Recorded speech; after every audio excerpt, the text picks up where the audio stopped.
এই অবস্থা। সৌদি আরবের সাধারণ পাবলিক মাসলা মাসাইল জানে না। যারা গিয়েছেন দেখেছেন, নামাজ পড়তেছে, নামাজের মধ্যেই হাঁটতেছে, নামাজের কাতারে দাঁড়াইছে, আগের কাতারে খালি হয়েছে, হাইটে হাইটে নামাজের ভিতরে চলে যায়। আবার তার পাশে একজন খালি হইলে নামাজের ভিতরে পিছন থেকে হাত দিয়ে এমনি এমনি ডাকে। অথচ কোন ইমামের নিকট নামাজের মধ্যে চলাচল করা এখন জায়েজ নাই। মাসালা জানা চলতেছে। পায়ের টাকনুর নিচে কাপড় পরিধান করা সমস্ত ইমামদের নিকট হারাম। কোন ইমাম এই কথা বলেন নাই যে টাকনুর নিচে লেসরায় কাপড় পরতে পারবে, বরং কঠিন হাদিসের কঠিন কথা আছে। হাদিস শরীফে আল্লাহ রাসূল সাল্লাল্লাহু আলাইহি ওয়াসাল্লাম বলেন, মা আসফালা মিনাল কাবাইনি মিনাল ইজারি ফিন্নার, যারা পায়ের টাকনুর নিচে লেসরায় কাপড় পরিধান করবে জাহান্নামের আগুনে জ্বলতে থাকবে।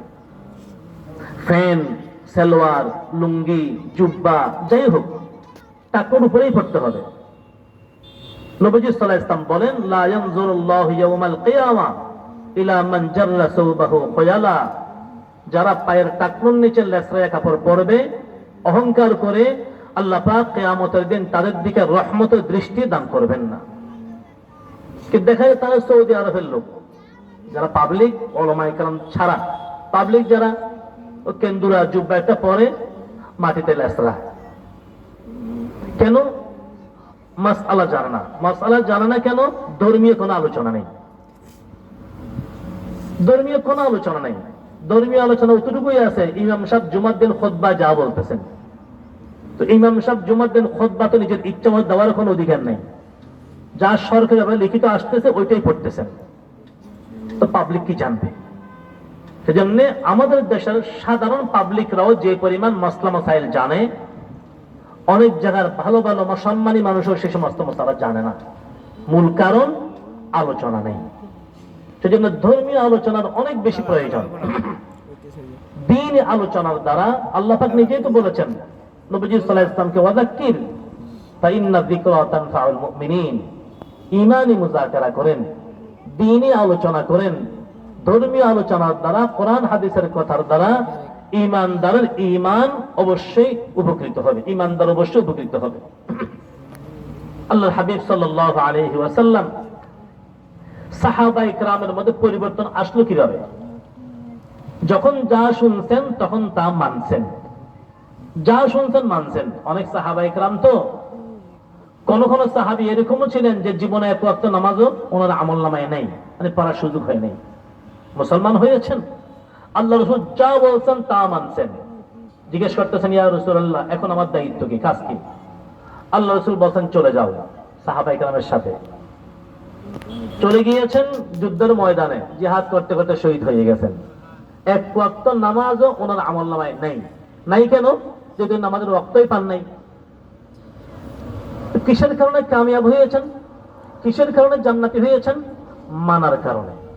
নবীজি সাল্লাল্লাহু আলাইহি ওয়াসাল্লাম যা বলছেন তা মেনে নিয়েছেন।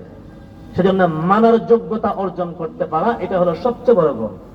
হাদিস শরীফে নবীজি সাল্লাল্লাহু আলাইহি ওয়াসাল্লাম বলেন, মান আমিলা বিমা আলিমা ওয়ারাসাহুল্লাহু তাআলা মা লাম ইয়ালাম, যে ব্যক্তি যা জানে সেই অনুসারে যদি আমল করে, আল্লাহ পাক গায়েব থেকে এমন ইলম দান করবেন, এমন জ্ঞান দান করবেন যেগুলি শিখে অর্জন করতে পারতো না। এটা আল্লাহর পক্ষ থেকে ইলমে লাদুন্নি আল্লাহ পাক দান করবেন। তো সেজন্যই শর্ত হলো জানা অনুসারে মানা। এবং হাদিস শরীফেও আছে, কিয়ামতের ময়দানে আল্লাহ পাক যে মানুষকে 4টা প্রশ্ন করবেন, এই 4 প্রশ্নের মধ্যে এক প্রশ্ন সেটাও থাকবে। আল্লাহ রাসূল সাল্লাল্লাহু আলাইহি ওয়াসাল্লাম বলেন, وقال النبي صلى الله عليه وسلم لا تزال قدم ابن آدم يوم القيامة حتى يسأل عن 4: عن عمره فيما أفناه، وعن شبابه فيما أبلاه، وعن ماله من أين اكتسبه وفيما أنفقه، وعن علمه ماذا عمل فيه، أو كما قال عليه الصلاة والسلام। নবীজি সাল্লাল্লাহু আলাইহি ওয়াসাল্লাম বলেন, লা তাযালু কদম ইবনি আদম, কোন মানুষ কিয়ামতের দিন জায়গা থেকে পাও নাড়ানোর সুযোগ পাবে না। কারণ হাসর মাঠে প্রত্যেকের জায়গা পাবে 2 পাও পরিমাণ, এর বেশি কোনো জায়গা নেই। কারণ সারা পৃথিবীর সমস্ত মানুষ দুনিয়ার শুরু থেকে কিয়ামত পর্যন্ত সবাই একই সাথে এক মাঠেই থাকবে। কারণ হাসর মাঠ কোনটা হবে সেটা নিয়ে অনেক দ্বিমত। কেউ বলছেন সিরিয়াতে হবে, মুলকে শামে, কেউ বলছেন আরবে হবে। কিন্তু সবচেয়ে গুরুত্বপূর্ণ যেটা উলামায়ে কেরাম বলেছেন সেটা হলো কোথায় হবে আল্লাহ ছাড়া কেউ জানেন না। আল্লাহ পাক যেখানে করবেন সেখানে হবে। বাকি সেই হাসর মাঠে কিয়ামত পর্যন্তের সমস্ত মানুষ একত্রিত হবেন। তো জায়গা কোথায়? তো এক একজন পাবে 2 পাও পরিমাণ জায়গা। যে 2 পায়ের উপর দাঁড়িয়ে আছে এর চেয়ে লড়াচড়ার কোনো সুযোগ থাকবে না। আল্লাহর হাবিব বলেন যে অবস্থায় দাঁড়ানো আছে এই অবস্থায় দাঁড়ানো থাকবে যতক্ষণ পর্যন্ত 4 প্রশ্নের উত্তর দেবে না। তার মধ্যে 4র্থ নম্বর প্রশ্ন হলো ওয়া আন ইলমিহি মাযা আমিলা ফি, যা জেনেছিলাম সেই অনুসারে আমল করেছি কিনা। আল্লাহর হাবিব সাল্লাল্লাহু আলাইহি ওয়াসাল্লাম বলেন জানা অনুসারে মানা শুরু করো, জানা অনুসারে মানা। দুনিয়ার লাইনেও দেখা যায় জানা অনুসারে যদি মানা শুরু না করে কোনো লাভ হয় না। একজন মানুষ চাষাবাদ খুব জানে, জমিনে ফসল কেমনে বেশি হবে এবং এক হাতের ভিতরে গোছা কয়টা দেবে, এক গন্ডা প্রতি সার কতটুকু দেবে, সব মশলা মশাইল জানা আছে, কিন্তু উনি জমিতে চাষ করতেছে না, রেখে দিয়েছে, তার ধান তো আসবে না। একজন মানুষ ব্যবসা খুব জানে, কোত্থেকে মাল কিনলে সস্তা হবে, কিভাবে বিক্রি করলে লাভ বেশি করতে পারবে, সব জানা আছে, কিন্তু টাকা করে রেখে দিয়েছে, ব্যবসা শুরু করে না। তো ব্যবসার যত মশলাই উনি জানুক, যতক্ষণ পর্যন্ত ব্যবসা শুরু করবে না ঘরে লাভ আসবে না। তো দুনিয়ার লাইনেও দেখা যায় জানা অনুসারে যদি মানা শুরু না করে লাভ আসে না, তদ্রুপ ধর্মীয় লাইনেও জানা অনুসারে মানা শুরু না করলে উপকার হবে না। আল্লাহর হাবিব সাল্লাল্লাহু আলাইহি ওয়াসাল্লাম হাদিস শরীফে ইরশাদ ফরমান, সময় সংক্ষিপ্ত, আমি যে হাদিস শরীফটা পড়েছি সেই হাদিস সম্পর্কে দুই একটি কথা বলে ইনশাআল্লাহ শেষ করব। আল্লাহর হাবিব সাল্লাল্লাহু আলাইহি ওয়াসাল্লাম একজন সাহাবা ইকরামকে বলতেছেন যে আমার সাহাবা ইকরাম ইস্তাহিয়ু মিনাল্লাহ হাক্কাল হায়া, তোমরা আল্লাহকে লজ্জা করো যেরকম আল্লাহকে লজ্জা করা দরকার। মানুষ মানুষকে লজ্জা করে, কিন্তু আল্লাহ করার সময় লজ্জা লাগে না। কারণ কোন ব্যক্তি যদি ধরেন সিগারেট খাচ্ছে, এখন তার বাবা আসতেছে, তার লজ্জা লাগে, পিছন দিকে ফেলে দেয় হাত থেকে। বা কোন ব্যক্তি হয়তো হাফ প্যান্ট পরে রাস্তা বাইরে হয়েছে, হাফ প্যান্ট পরে ঘুরতেছে, এমন সময় তার শ্বশুর সামনে থেকে আসতেছে, তার লজ্জা হয়ে যায়, লজ্জা এসে যায় যে হাফ প্যান্ট পরা অবস্থা আমার শ্বশুর দেখবে। মানুষকে মানুষ লজ্জা করে, অনেক সময় লজ্জার বৈপরীত্য হয়ে যায়। বিশেষ করে ইদানিং কথা আসছে সেজন্য বলতেছি, অনেক যুবক ভাইদেরকে পথে পথে দেখা যায় হাফ প্যান্ট পরে। হ্যাঁ, অথচ হাফ প্যান্টটা কেন পরে, হাফ প্যান্টটা পরলে কিরকম লাগে সে নিজেও মনে হয় বুঝে না। হাদিস শরীফে আল্লাহ রাসূল বলছেন সতর ডাকতে হবে। তো সতর কতটুকু, এতটুকু অনেক সময় বুঝে আসে না। সেজন্য আমরা যেখানে যে সমস্ত যুবকদেরকে দেখি তাদেরকে একটু কাছে দেখে, মহাব্বতের সাথে কাছে দেখে তাদের জিনিসটা বুঝাই দেওয়া উচিত। তারা হয়তো দেখতেছে মিডিয়ার মধ্যে, এগুলো দেখে দেখে এগুলো যারা পালন শুরু করছে। বাবার সামনে যখন ছেলে হাফ প্যান্ট পরে ঘর থেকে বের হয় তখন বাবার উচিত ছেলেকে বোঝানো। মায়ের সামনে যখন হাফ প্যান্ট পরে তখন মাকে বলা উচিত, এবং ওই যুবককেও নিজে বোঝা উচিত যে আমি আমার মায়ের সামনে হাফ প্যান্ট পরে কেমনে আসতেছি। হাদিস শরীফ আল্লাহ রাসূল সাল্লাল্লাহু আলাইহি ওয়াসাল্লাম ইরশাদ ফরমান, আর রাকবাতু মিনাল আওরা, হাঁটু সতর, হাঁটু সবসময় ঢেকে রাখতে হবে। আল ফাখিযু আওরাতুন, রান সতর, রান সবসময় ঢেকে রাখতে হবে। নবীজি সাল্লাল্লাহু আলাইহি ওয়াসাল্লাম বলেন কোন জীবিত ব্যক্তির রানের দিকেও তাকানো যাবে না, কোন মৃত ব্যক্তির রানের দিকেও তাকানো যাবে না। নবীজি হাদিস শরীফে ইরশাদ ফরমান, ইয়া আলী লা তানজুর ইলা ফাখিযি হাইয়্যিন ওয়া মাইয়িত, হে আলী কোন জীবিত ব্যক্তির রানের দিকেও তাকাবে না, মৃত ব্যক্তির রানের দিকেও তাকাবে না। কোন মানুষ মারা গেলে ওনাকে যখন দাফন করা, গোসল দেওয়া হয়, অনেক সময় যারা গোসল দেয় তারা বুঝে না, তারপর সরাই ফেলে, এরপর ধোয় না। কোন অবস্থায় কাপড় সরানো যাবে না, কাপড়ের ভিতরে হাত দিয়ে ধোয়াইতে হবে, কাপড় সরানো যাবে না। বরং যারা সতর দেখায়, যারা সতরের দিকে তাকায়, তাদের উপরে নবীজি সাল্লাল্লাহু আলাইহি ওয়াসাল্লাম লানত করেছেন। হাদিস শরীফে আছে, লাআনাল্লাহু আন-নাযিরা ওয়াল মানযুরা ইলাইহি, যারা সতত দেখাবে তাদের উপরেও লানত, যারা সতরের দিকে তাকাবে তাদের উপরেও লানত। এখন অনেকে তো বুঝে না, এই যে হাফ প্যান্ট পরে অনেক সময় খেলতে যায়, খেলাধুলা করে, তো যারা খেলাধুলা করে তাদেরকেও বোঝানো উচিত, খেলাধুলা করেন মানা নাই, তবে খেলাধুলা করতে গিয়ে তিনটা জিনিস লক্ষ্য রাখতে হবে। তিনটা জিনিস ঠিক থাকলে খেলতে পারবে। তার মধ্যে একটা হলো, খেলাধুলা করতে গিয়ে ইসলাম বা ধর্মীয় কোন বিধান যেন লঙ্ঘন না হয়। অত নামাজ খেলতেছে, নামাজের সময় হয়ে গেছে, এখন তারা ওই সময় খেলাটা বন্ধ করে নামাজে আসতে হবে। শরীয়তের বিধান লঙ্ঘন হয় সেরকম কোন কাজ হতে পারবে না। 2 নম্বর, ইসলাম বিরোধী কোন শর্ত লাগানো যাবে না। যেমন অনেক সময় খেলাধুলার সময় শর্ত লাগায়, হারজিত শর্ত লাগায়, কি বলে এখানে, বাজি ধরে, বাজি, আমরা জিতলে আমাদেরকে 5,000 টাকা দিবে, তোমরা জিতলে তোমাদেরকে 5,000 টাকা দেবো। এটা হারাম, এটা জুয়া। এরকম ভাবে 3 নম্বর হলো, সতর খোলা রাখা যাবে না, হাঁটুর উপরে কাপড় উঠানো যাবে না। ফ্যান পরা নিষেধ না, ফ্যান পড়তে পারবে, তবে ফ্যানটার মধ্যে 3টা জিনিস লক্ষ্য রাখতে হবে। একটা হলো ফ্যান টাকনোর উপরে হইতে হবে, 2 নম্বর নাভির উপরে হইতে হবে, কারণ নাভি থেকে বরাবর নিচেরটা পুরোটাই সতর। কিন্তু এখন অনেক সময় দেখা যায় অনেক আল্লাহর বান্দারা গোসল করতে গেলে কাপড় অনেক নিচে ফেলাইয়া দৌড়াদৌড়ি শুরু করে। এখন যেই জায়গাটা দেখা যাচ্ছে এটা তো সতর।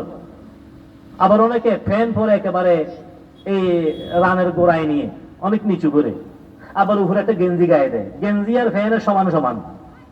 আবার অনেক সময় নামাজ পড়তে যায়, তো যখন নামাজ পড়তে রুকুতে যায় তখন ফ্যান যায় নিচের দিকে, গেঞ্জি উঠে উপরের দিকে। তো এই যে পিছনে যে জায়গাটা খুলে গেল তো সতর, তো নামাজ অবস্থায় যে সতরটা খুলে গিয়েছে সেই তার নামাজও হয় নাই, আর যাদের সেদিকে নজর পড়েছে তাদেরও কবিরা গুনাহ হয়েছে। এই জিনিসটা লক্ষ্য রাখা দরকার। তৃতীয়ত, ফ্যানটা হইতে হবে ঢিলে ঢালা, টাইট ফ্যান হবে না। আমাদের অনেক যুবক ভাইয়েরা এমন ফ্যান পরে একেবারে স্কিন টাইট, এদিকে তাকাইলে আমাদের কষ্ট লাগে, এখানে ঢুকলো কেমনে, এটা কি পরে সিলাইছে না সিলাইয়া পড়ছে বোঝা যায় না। আর এরকম টাইট ফ্যান যখন পরে তখন পথে ঘাটে প্রস্তাব দল্লার বসার কোনো সুযোগ নেই, কুত্তার মতো দাঁড়িয়ে দাঁড়িয়ে প্রস্তাব করতে হয়।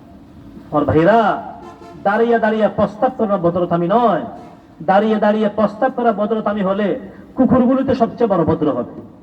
কারণ কুকুর তো প্রস্তাব করার জন্য বসে না, বসা থাকলেও দাঁড়িয়ে যায়, বরং কুকুর আরো কত ভদ্র। আরে কুত্তায় যেখানে পেশাব করছে সেখানে পেশাব করে না, আবার গায়ে পেশাব বাজায় না। ইমামে আজম আবু হানিফা রাহমাতুল্লাহ আলাইহি একদিন এক যুগী হিন্দু যুগী প্রশ্ন করতেছে, হুজুর কুত্তা বালেগ হওয়ার আলামত কি? ইমামে আজম আবু হানিফা রাহমাতুল্লাহ আলাইহি বলেন, কিতাবে তো হাজারো মাসআলা পাইলাম, এই মাসআলা তো কোথাও পাই নাই। তখন সেই যুগী বলতেছে, হুজুর আমি জানি। বলো। হুজুর, কুত্তা বালেগ হওয়ার আলামত হইল পাও উঠাইয়া প্রস্তাব করা। যতদিন না বালেগ থাকে পাও উঠায় না, আর যেদিন বালেগ হয়ে যায় তখন থেকে পাও উঠাইয়া প্রস্তাব করে।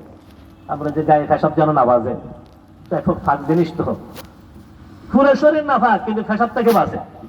কিন্তু কিছু আল্লাহর বান্দারা আছে পথে ঘাটে প্রস্তাবে ধরলে চেইনটা খুলে ছেড়ে দেয়, আবার লাইরে ছেড়ে ভিতরে ঢুকাই ফেলে। এখন বাকি পেশাব গুলি কোথায় গেল? এই যে ফ্যান, টাইট ফিট ফ্যান যদি পড়ে এই সমস্যা হবেই। এগুলো থেকে আমরা আমাদের বাচ্চাদেরকে, আমাদের ভাইদেরকে বাঁচানো উচিত, তাদেরকে বুঝানো উচিত। একটা যুবক ছেলে যখন হাফ প্যান্ট পরে ঘর থেকে বাইর হয় তখন তার নিজে একটু লজ্জা করা উচিত যে আমি এই ফ্যানটা পরে, হাফ প্যান্টটা পরে আমি তো আমাদের দেশের আমাদের গ্রামের সর্দারের সামনে যেতে পারবো না। এই ফ্যানটা পরে কোন মন্ত্রী এমপির সামনে আমি যেতে পারি না। এই ফ্যানটা পরে আমার শাশুড়ির সামনে, শ্বশুরের সামনে আমি যেতে পারি না। তো এই ফ্যানটা পরে আমি রাস্তাঘাটে কিভাবে করি? লজ্জা আসা উচিত। তো যেই ফ্যানটা পরে আমি একজন মানুষকে লজ্জা লাগতেছে, তা আল্লাহকে লজ্জা করতেছে কই? নবীজি সাল্লাল্লাহু আলাইহি ওয়াসাল্লাম বলেন, ইস্তাহিয়ু মিনাল্লাহ হাক্কাল হায়া, আল্লাহকে লজ্জা করো যেরকম আল্লাহকে লজ্জা করা দরকার। এবার সাহাবায়ে কেরাম বলতেছেন, ইয়া রাসূলুল্লাহ ইন্না লানাস্তাহি মিনাল্লাহি ওয়াল হামদুলিল্লাহ, আলহামদুলিল্লাহ আমরা তো আল্লাহকে লজ্জা করি। আল্লাহ রাসূল বলেন যে লাইসা যালিক, এতটুকু লজ্জা নয়, এই লজ্জা নয়, বরং যে আল্লাহকে লজ্জা করবে সে তিনটা কাজ করবে। নবীজি সাল্লাল্লাহু আলাইহি ওয়াসাল্লাম বলেন, মান ইস্তাহয়া মিনাল্লাহি ফালইহফাজির রাসা ওয়া মা ওয়া ওয়াল ইয়াহফাজিল বাতনা ওয়া মা হাওয়া ওয়াল ইয়াযকুরিল মাউতা ওয়াল বিলা। নবীজি সাল্লাল্লাহু আলাইহি ওয়াসাল্লাম ইরশাদ ফরমান, যেই ব্যক্তি আল্লাহকে লজ্জা করবে সে যেন তিনটা কাজ করে। এক নম্বর, ফালইহফাজির রাসা ওয়া মা ওয়া, মাথা, ব্রেন এবং মাথার সাথে সম্পর্কিত যে অঙ্গগুলি আছে এগুলিকে যেন হেফাজত করে। প্রথম নম্বর বলেছেন ব্রেনের কথা, মাথাকে হেফাজত করা, কারণ মাথা তো সবচেয়ে বড় গুরুত্বপূর্ণ জিনিস। মানুষ যত গুনাহই করুক, যে অঙ্গ প্রত্যঙ্গ দিয়ে গুনাহ করুক, সমস্ত গুনার পরিকল্পনা চলে কি দিয়ে? মাথা দিয়ে, ব্রেন দিয়ে। এই জন্য আল্লাহ রাসূল বলেন, যে কোনো গুনার পরিকল্পনা থেকে, যে কোনো অবৈধ কাজের পরিকল্পনা থেকে, কোন মানুষের জায়গা জমিন দখল করার পরিকল্পনা করা থেকে নিজের মাথাকে হেফাজত কর। মাথা, মাথা, যেই মাথাটা খাটাইয়া দুনিয়ার কম্পিউটার আবিষ্কার করে, সেই মাথাটা কত বড় কম্পিউটার। সেই জন্য আল্লাহর আরিফরা কিতাব বলেন, তো তুমি মাথার কথাকে চিন্তা করে দেখেছো? মাথার কথা চিন্তা করে দেখেছো? দুনিয়াতে তুমি সবকিছু করো, তোমার মাথা ঠিক আছে সেই জন্য। একজন মানুষকে মানুষ সম্মান করে তার মাথার কারণে। একজন সবচেয়ে বড় শিক্ষিত ব্যক্তি যদি মাথা সামান্য ডিস্টার্ব হয়, রাস্তা রাস্তায় ঘুরে।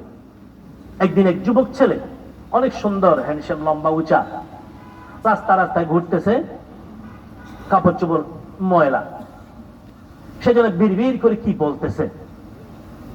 তো অনেকে তার কাছে গিয়ে গিয়ে শুনতেছে, দেখতেছে সে অনর্গল ইংলিশে ইংরেজিতে কথা বলতেছে। পাথর একটা নিল, মেইন রোডে রাস্তায় বসে গেল, লিখতেছে পাথরটা দিয়ে রাস্তার উপর কঙ্কর, লিখতেছে একেবারে অনর্গল ইংলিশে, ইংরেজিতে যা বলতেছে ইংরেজিতে বলতেছে, যা লিখতেছে ইংরেজিতে লিখতেছে। সবাই বলতেছে ব্যাপারটা কি? তো একজন বলল, এটা অনেক বড় শিক্ষিত ছেলে, অনেক বড় একজন শিক্ষিত ব্যক্তি, কিন্তু তার ব্রেন নষ্ট হয়ে গেছে। একটা আঘাত পেয়েছিল, একটা মেয়ের সাথে তার সম্পর্ক ছিল, আর সেই মেয়ে তাকে ঠেক দিছে, তাকে পালাই ফেলে চলে গেছে। সে আঘাত সে সহ্য করতে পারে নাই, তার মাথা নষ্ট হয়ে গেছে। এত বড় শিক্ষিত এক যুবক ছেলে রাস্তা রাস্তায় ঘুরতেছে, আর ছোট বাচ্চারা তাকে পাথর মারতেছে। কিসের কারণে? শুধু ব্রেনের সামান্য আঘাত এসেছে। যুবক, এই ব্রেনের কথা চিন্তা করা উচিত। এই ব্রেন দিয়ে কোন গুনার পরিকল্পনা করতেছি কিনা কেউ না জানলো, আল্লাহ তো জানে। আল্লাহ তো জানে আমি কি করতেছি না করতেছি। আর এই ব্রেনে আল্লাহ পাক রব্বুল আলামিন কি পরিমাণ পারফেক্ট করেছেন। একটা ফ্যান যে আমাদের সামনে চলতেছে, ফ্যানের পিছনে যে কয়েল আছে, কয়েলের মধ্যে কতগুলি তার। আল্লাহর আরিফরা বলেন যে তুমি যে মাথা ব্যবহার করতেছো, চোখ ব্যবহার করতেছো, এক একটা চোখে দেখার জন্য আল্লাহ পাক রব্বুল আলামিন প্রতি চোখের ভিতরে 13,000 রক ফিট করেছেন। দুই চোখের মধ্যে 26,000 রক ফিট করেছেন। আর মাথার মধ্যে আল্লাহ পাক যে রকগুলি ফিট করেছেন, সেই রকগুলি একটার সাথে একটা টানা দিয়ে লম্বা করলে কত কিলো হবে? পুরা পৃথিবীকে আয়ত্ত করেছে 18,000 কিলোমিটার তার দিয়ে। আমাদের বাংলাদেশটা তো মাত্র 1,000 কিলোমিটার উত্তর থেকে দক্ষিণ, এর বেশি তো না। গত কয়েক বছর আগে কক্সবাজারে যে একটা ট্রানজিট করেছে সারা পৃথিবীকে আয়ত্ত করার জন্য, 18,000 কিলোমিটার তার। আমেরিকা, জাপান, চীন, লন্ডন সবগুলাই হিসাব করে ঘুরাইয়া কক্সবাজারে এসে ট্রানজিটটা করলো মোটামুটি কত হাজার? 18,000 কিলোমিটার। এই 18,000 কিলোমিটার তার ব্যবহার করার কারণে পুরা পৃথিবী আমাদের আয়ত্তে চলে আসে। আপনি চার্জ দিলেই যে কোনো মুহূর্তে আমেরিকা কি চলতেছে, জাপান কি চলতেছে, চায়না কি চলতেছে আপনি দেখতে পারতেছেন, বলতে পারতেছেন, মাত্র 18,000 কিলোমিটার তার দিয়ে। আর আল্লাহর আরিফরা বলতেছেন আল্লাহ পাক মানুষের মাথার ভিতরে যে রকগুলি ফিট করেছেন, এই রকগুলি যদি লাগিয়ে লাগিয়ে লম্বা করা হয় 2 লক্ষ কিলোমিটার হবে।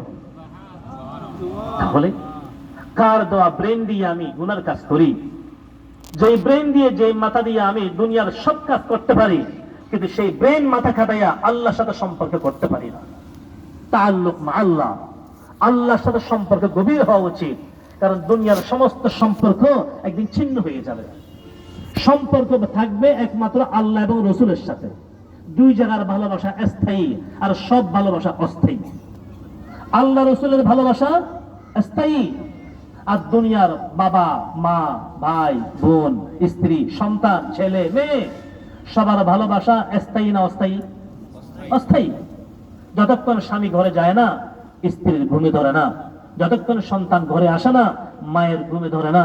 কিন্তু এই ভালোবাসা যতক্ষণ চোখটা খোলা আছে, যতক্ষণ চোখ খোলা আছে, যেই মাত্র চোখটা বন্ধ হয়েছে, যারাই আমার আপন ছিল তারাই আমার সবচেয়ে বেশি পর হয়েছে। আমাকে ঘর থেকে বাহির করার ফিকির করতেছে কে? ঘরের গুলাই, আত্মীয় স্বজনরাই। বাহিরের মানুষ শুধু জিজ্ঞেস করতেছে জানাজা কয়টায়, জানাজা কয়টায়, টাইমে এসে জানাজা পড়বে আবার চলে যাবে।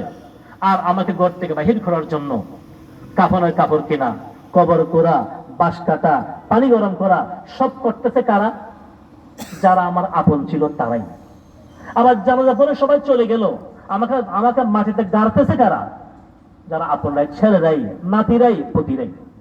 তাহলে যারা যত আপন তারাই তত পর হয়ে যাবে চোখ বন্ধ হওয়ার সাথে সাথে।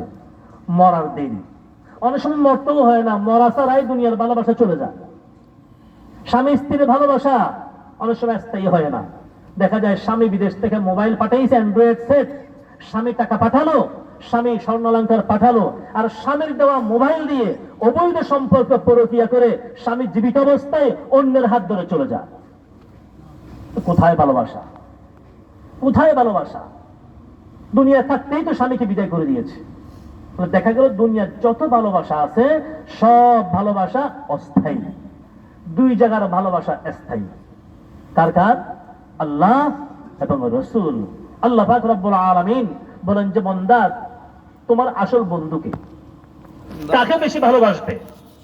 এবং আল্লাহর সাথে ভালোবাসা করতে হবে কেন? কারণটা কি? তো কারণ ভালোবাসার জগতের উপকরণ আসবাব, যে সমস্ত কারণে ভালোবাসা হয় এই সমস্ত কারণগুলি মোটামুটি পাঁচটা। পাঁচ কারণে ভালোবাসা হয়। এক নম্বর হলো মাল, দুই নম্বর জামাল, তিন নম্বর কামাল, চার নম্বর নওয়াল, পাঁচ নম্বর কুরব। যে পাঁচ কারণে ভালোবাসা হয় এই পাঁচ কারণটা সবচেয়ে বেশি বিদ্যমান আল্লাহর কাছে। কার কাছে? আল্লাহর কাছে। সেজন্যই তো আল্লাহ বলেন যে আমার ঈমানদার, যে ঈমান আনবে সে সবচেয়ে বেশি ভালোবাসবে আমি আল্লাহকে। ওয়াল্লাযীনা আমানু আশাদ্দু হুব্বান লিল্লাহ। আল্লাহ পাক রব্বুল আলামিন বলেন ওয়াল্লাযীনা আমানু, যারা ঈমান আনবে, আশাদ্দু হুব্বান লিল্লাহ, সবচেয়ে বেশি ভালোবাসবে কাকে? আল্লাহ। কেন? ঈমানদার হলেই আল্লাহকে কেন ভালোবাসতে হবে? আল্লাহ বলেন আমি তোমার বন্ধু, যে আমি তোমার। আল্লাহু ওয়ালিয়ুল্লাযীনা আমানু ইউখরিজুহুম মিনাজ যুলুমাতি ইলান নূর। আল্লাহ পাক রব্বুল আলামিন বলেন আল্লাহু ওয়ালিয়ুল্লাযীনা আমানু, আল্লাহ ওই সমস্ত মানুষের বন্ধু যারা ঈমান আনে। ঈমানদারের বন্ধু আল্লাহ। তাহলে ঈমানদার বন্ধুত্ব করবে আল্লাহর সাথে। এখন আল্লাহর সাথে আমি বন্ধুত্ব করব, আল্লাহ তো আমাকে ভালোবাসতে হবে।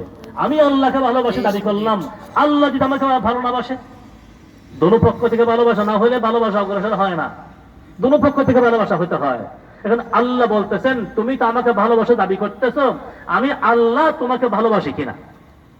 এখন তুমি বুঝবে কেমনে আমি যে আল্লাহর সাথে ভালোবাসা করতেছি, আল্লাহ আমাকে ভালোবাসেন কিনা, আল্লাহর সাথে আমার ভালোবাসা অগ্রসর কতটুকু হলো বুঝবো কিভাবে? আল্লাহ পাক রব্বুল আলামিন দুই আয়াতে দুইটা কথা বলছেন। এই আয়াতে বলছেন যে আমি আল্লাহ যাকে ভালোবাসি তার প্রমাণ সে কিভাবে? ইউখরিজুহুম মিনাজ যুলুমাতি ইলান নূর, ইউখরিজুহুম মিনাজ যুলুমাতি ইলান নূর। আল্লাহ বলেন যে বান্দা তুমি তোমার অন্তরের দিকে দেখো, তোমার অন্তরটা কোন দিকে যাচ্ছে। আগে হয়তো গুনার কাজ ভালো লাগতো, এখন ভালো কাজ ভালো লাগে। আগে নামাজ পড়তে মনে চাইতো না, এখন নামাজ পড়তে মনে চায়। আগে নিজের স্ত্রী মেয়েদেরকে বেপর্দা চালাইতাম, এখন পর্দা করতে মনে চায়। আগে উলামায়ে কেরাম দেখলে চোখ কামড়াইতো, এখন আলেমদেরকে দেখলে মুহাব্বত লাগে। আগে তাবলীগ জামাত দেখলে পালিয়ে যাইতো, এখন তাবলীগ জামাত আসলে বসে ভালো কাজের দিকে মন ঝুঁকতেছে। আগে গান শুনতে ভালো লাগতো, গানের অনুষ্ঠান ভালো লাগতো, এখন কোরআন শরীফ পড়ে ভালো লাগে, কোরআন শুনতে ভালো লাগে। আল্লাহ বলেন তাহলে তুমি বুঝে নাও তোমার সাথে আমার বন্ধুত্ব হওয়া শুরু হয়েছে। কেন? ইউখরিজুহুম মিনাজ যুলুমাতি ইলান নূর। আমি আল্লাহর সাথে যার বন্ধুত্ব হবে তাকে আমি অন্ধকার থেকে আলোর দিকে নিয়ে আসবো, গুমরাহি থেকে হেদায়েতের দিকে নিয়ে আসবো, পথভ্রষ্টতা থেকে আলোর পথ দেখাবো, বেদাত থেকে হেদায়েতের দিকে আনবো, সুন্নতের দিকে আনবো, শিরক আর কুফর থেকে ঈমানের দিকে নিয়ে আসবো। এখন আমি আমার দিকে তাকাতে হবে, আমার মনটা কোন দিকে ঝুঁকতেছে, কি ভালোর দিকে ঝুঁকতেছে কিনা। আগে হয়তো খারাপ ছিলাম, এখন ভালোগুলা ভালো লাগে কিনা। যদি দেখি যে ভালোগুলি ভালো লাগতেছে, বুঝতে হবে যে আল্লাহর সাথে আমার বন্ধুত্ব হওয়া শুরু হয়েছে।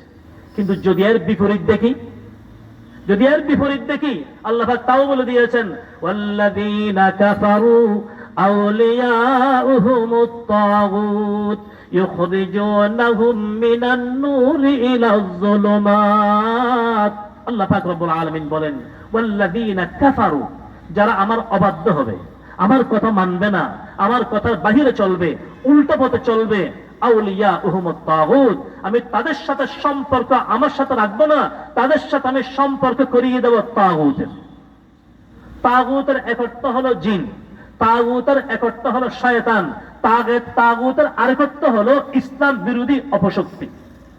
যখন ইসলাম বিরোধী যে অপশক্তিগুলি দেশে কাজ করে, যারা আল্লাহর কথা মানে না, আল্লাহ পাক ওই সমস্ত মানুষকে ইসলাম বিরোধী শক্তির সাথে সম্পর্ক করাইয়া দেয়। যারা ইসলামকে মানতে চায় না, তাদের সাথে সম্পর্ক হয়ে যায়। তখন কি হয়? ইউখরিজুহুম মিনান নূরি ইলা যুলুমাত। তখন সেই তাগুতরা, ইসলাম বিরোধী অপশক্তিরা ওই ব্যক্তিকে আস্তে আস্তে ভালো থেকে খারাপের দিকে নিয়ে যায়। আস্তে আস্তে খারাপ হতে থাকে, খারাপ হতে থাকে। আগে হয়তো কিছু ভালো ছিল, নামাজ কালাম পড়তো, এখন নামাজ কালাম ছেড়ে দিয়েছে। আগে হয়তো সে নেশা করতো না, এখন সে আস্তে আস্তে নেশার দিকে ঝুঁকছে। কি ভাই, বুঝতেছেন কথা? নেশার দিকে ঝুঁকছে। একজন মানুষ নেশার দিকে যুবক তো লক্ষ্য রাখা দরকার।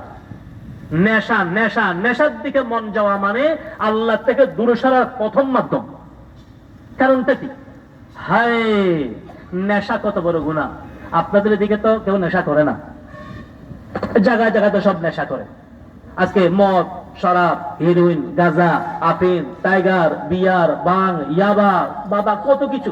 নাউজুবিল্লাহ। নেশার গুনাহটা কত বড়। আনুষঙ্গিক কথা আসছে সেজন্য বলতেছি, নেশা থেকে কত দূর থাকতে হবে। আল্লাহ রাসূল সাল্লাল্লাহু আলাইহি ওয়াসাল্লাম বলেন যে আমার উম্মত নেশার গুনাহটা হলো দেব-দেবীর মূর্তিকে সিজদা করার সমান। হাদিস শরীফে আছে, আল্লাহ রাসূল সাল্লাল্লাহু আলাইহি ওয়াসাল্লাম বলেন, ক্বালান নবিয়্যু সাল্লাল্লাহু আলাইহি ওয়াসাল্লাম মুদমিনুল খামরি কাআবিদি আওথান।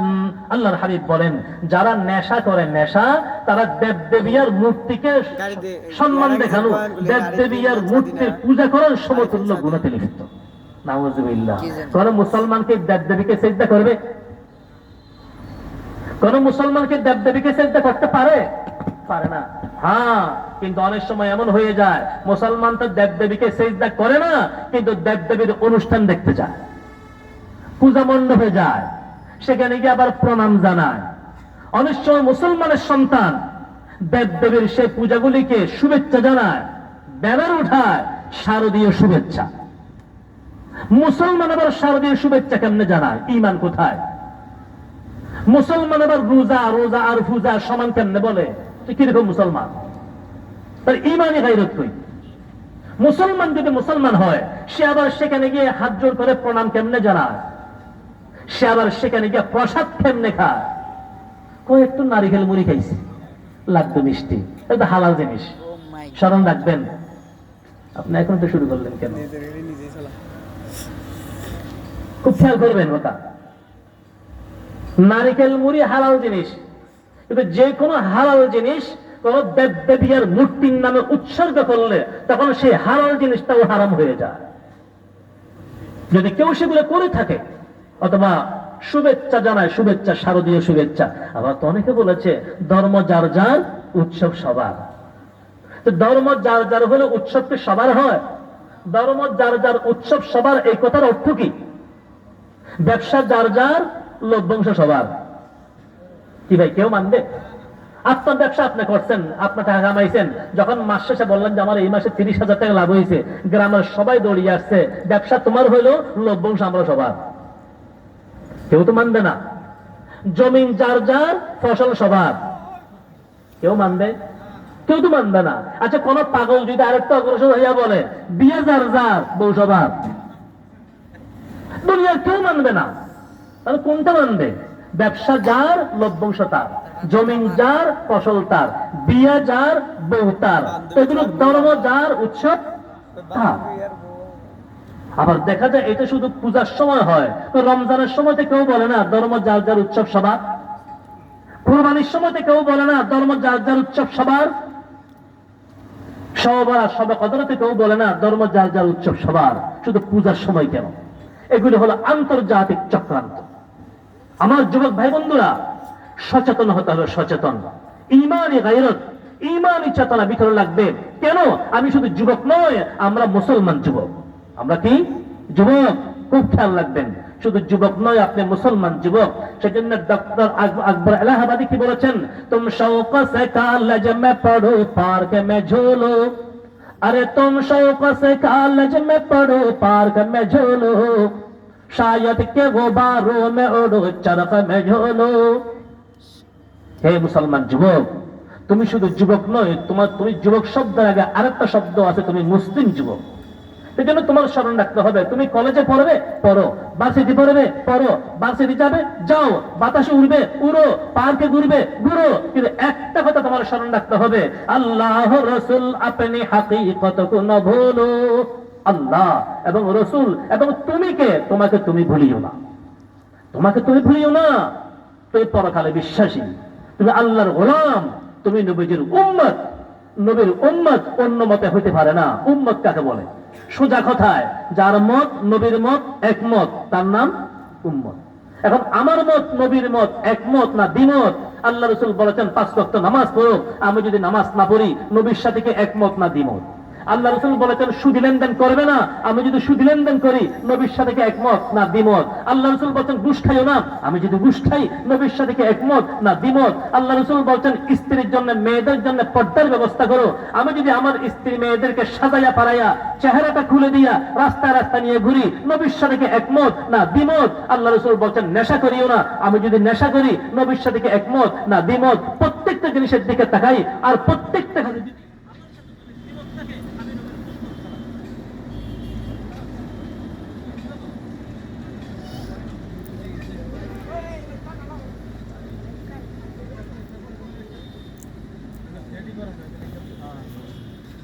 কোন সময় কি চলে গেল রে?